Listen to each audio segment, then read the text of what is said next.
Hello, my name is Cecil Nightyver with Total Leather Care. We are the foremost restoration and leather repair company in the United States. We've been repairing, restoring, taking care of our customers' leather for close to 40 years. I don't know if some of y'all might remember Guardsman, but we started them out in their repair program. We've done work for people like Exxon, Spinnebeck, for example, Macy's, Dillard's, Exxon, Conoco, from walls to elevators to tables to cat pee, dog damage in homes, rat bites, parrot bites, children bites, dog bites. There's just about nothing that's happened to leather furniture that we haven't seen or taken care of at one time. This video goes out as a thank you to the many different sales folks and customer service folks in stores and furniture stores around the United States. I know that many of you all are very familiar with leather and you have a whole lot of knowledge about leather. If this video helps fill in a couple blanks, then it will be a job well done on my part.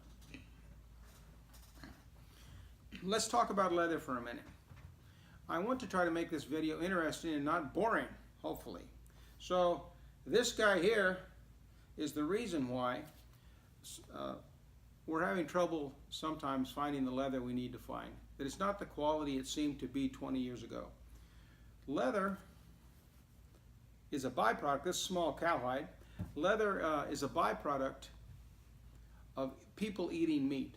So they do not kill the cow for the hide, they kill the cow for the meat. And because everybody's eating more chicken, and because of the human population, it seems like leather is getting scarcer. And so we're going to talk about a couple shortcuts that the industry is taking that makes our jobs a little bit harder. So we're going to get rid of this guy. All right. Now, what do we want in a piece of leather? In a piece of leather, we want a good quality tanning process. So leather is tanned at 4.5, so it's acidic, and that'll come into play a little bit later in the video. So leather is acidic, and we want a good tanning process, tanned at 4.5. So how do we get a good tanning process? Well, we get a good tanning process because it's tanned somewhere that knows how to tan leather. That's a good quality piece of leather. It used to be all the leather was tanned in Europe and in the United States. So we knew 20, 30 years ago we had a good tanning process. Nowadays, because the tanning process is toxic, they've moved it out of the United States into these third world countries. They've moved it out of many places in Europe. But if we can get a piece of leather tanned in Europe, tanned in the United States, now Mexico's also good. Argentina also tans a great piece of leather. So some of the tanning processes, the companies have moved them out into the different countries. But we don't want a piece of leather necessarily that's poorly tanned in a country that can't even feed their citizens, because they probably won't do a very good job tanning. So how do we make sure we have a good, well-tanned piece of leather? Well, we go with a good manufacturer that we can depend on their quality and that stands behind what they sell. For example, 20 years ago, 15 years ago, it took 6 months to tan a piece of leather. So from a cow, dead hide, to a tanned piece of leather we can use, it took 6 months. Now they have the tanning process down to less than a week. So we can get good leather, good quality leather, but we must watch and see that it's tanned by a reputable company. And the way we find that out is by it's a good manufacturer or it's a good distributor, someone that sells a quality piece of leather. Now we have the dead cow. We're going to take his skin off and we're going to tan it. We get two types of tanning processes. The cow goes into the tanning process, comes out the other side, either vegetable tanned, see how hard this is and brittle. A good example of a vegetable tanned piece of leather is this antique club chair here in the back. Vegetable tanned, not very soft, not very supple. Although this is probably 60 years old, a good tanning process. This is also vegetable tanned, quite a bit thicker than our chrome tanned piece of leather. Now, when they say vegetable tan, it means it's tanned with vegetable tannins, It's a vegetable tanning process that they used in the old days. and they still use it today. It's called vegetable tanning. They've improved it. It's more modern. But vegetable tanning gives us a thicker piece of leather that would use on belts, use on saddles, use on chaps, use on shoes. Vegetable tanned. Chrome tanned. It's called chrome tanned because they originally used chromium salts to tan this piece of leather. Remember, it's the same piece of leather that comes off the cow. It's just a different tanning process. Vegetable tan process, hard, thick, tough, durable. Chrome tanned piece of leather, soft, supple, furniture, car seats, apparel. It's a nice, soft way of tanning leather. Chrome tanned leather. Here's an example of a vegetable tan piece of leather. Here's an example of a nice chrome tanned piece of leather, chromium tan, that we use on our furniture. Here's an example of a chrome tanned piece of leather. There's a cushion beside it, soft and supple. Here's a older piece of vegetable tan. It does have some nice graining in it, and this is a piece that came off a chair. It was probably 60, 70 years old. So, the cow goes into the tanning process. Comes out a chromed tanned piece of leather is what we'd like to talk about. Now, this is called a crust or a blue. And after it's tanned, it's soft and supple, but it's not dyed. So, I'm sure many of you have heard the term aniline dyed.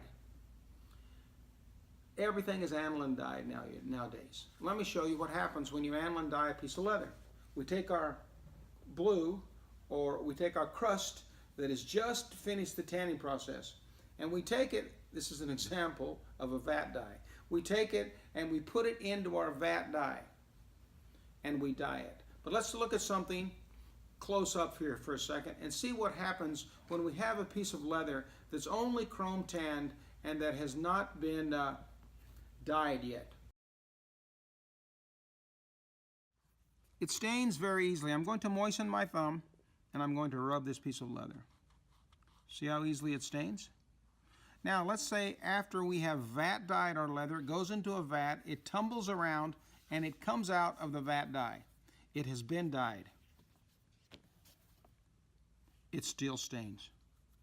See how easily it stains?